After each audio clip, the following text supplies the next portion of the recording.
Bonjour les amoureuses et les amoureux du monde du silence. Je viens avec aujourd'hui une petite idée que je voulais partager avec vous. Une idée de créativité pour faire des photos sous l'eau. Un petit peu différente de ce que l'on fait d'habitude, en tout cas ce que je faisais d'habitude. La chaîne Plongée Photo est dédiée à l'apprentissage de la photographie sous-marine. Vous y trouverez des conseils et des explications pour tous les niveaux. Qui m'a été inspiré lorsque je suis allé au salon nautique des sports nautiques de Le Boat de Düsseldorf. Et j'ai trouvé là-bas une boule de verre Rolleille qui est livrée dans une petite pochette de protection avec un drap, enfin une poche, également une sorte de sac dans lequel on peut mettre la boule de verre et qui sert également de chiffon pour enlever les traces de doigts. Lorsqu'on regarde à travers, les images sont inversées. Ça peut en effet être utile pour faire des photos hors de l'eau. Moi je l'ai utilisé, je me suis dit tiens, si on voit ça hors de l'eau, qu'est-ce que ça pourrait donner sous l'eau? Qu'est-ce que ça pourrait me permettre de faire comme photo? Le prix de cette boule, si je me rappelle bien, est de 20 ou 30 €. Il en existe des plus petites. Pour ma part, j'ai choisi de prendre le modèle le plus grand parce que sous l'eau, avec l'objectif, qui sont souvent des grands angles et donc qui ont tendance à rendre les objets un peu plus éloignés, un peu plus petits, pour que cet accessoire ait quand même une présence importante, une taille significative dans l'image, je me suis dit que j'allais prendre le modèle le plus grand. J'ai donc acheté ceci et dernièrement je me suis dit bon mais c'est vrai, j'ai toujours cette boule de verre dans mon garage qui traîne avec les accessoires de photo, je n'ai pas encore utilisé. Je l'ai donc prise d'abord aux entraînements en piscine où vous savez bien si vous avez lu mes articles que j'aime bien m'entraîner en piscine, faire des essais. Ça demande moins de temps, moins de matériel et donc je me suis dit faisons ça d'abord des essais en piscine. Simplement déposant sur le sol, en regardant les déformations, les effets que ça donnait. J'ai également demandé à un élève de l'école de plongée, de mon école de plongée, de jouer le modèle, de prendre cette boule de verre et de la tenir. Et on a fait quelques photos, qu'on a essayé 2-3 trucs qui étaient assez sympas et amusants sans être transcendants pour l'instant. Puis aussi également dernièrement, je suis allé plonger à Ekeren, une carrière ou une ancienne gravière du côté d'Anvers, un petit peu au nord d'Anvers. Nous avons donc passé 1h30 de plongée dédiée à la photo dans ce plan d'eau douce à Ekeren. Il y a là-bas un buste de femme qui est immergé.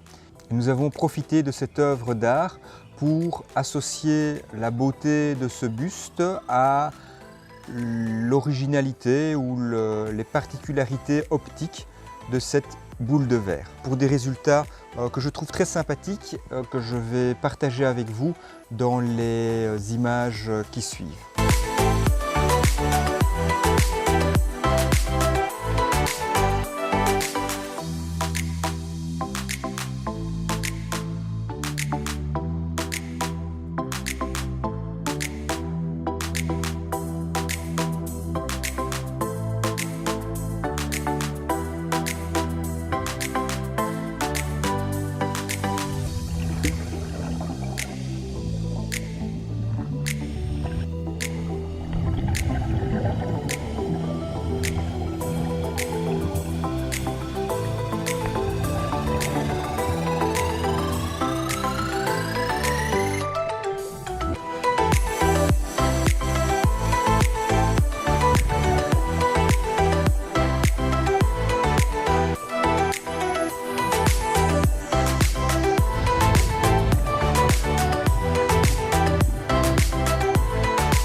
Merci d'avoir regardé cette vidéo jusqu'au bout.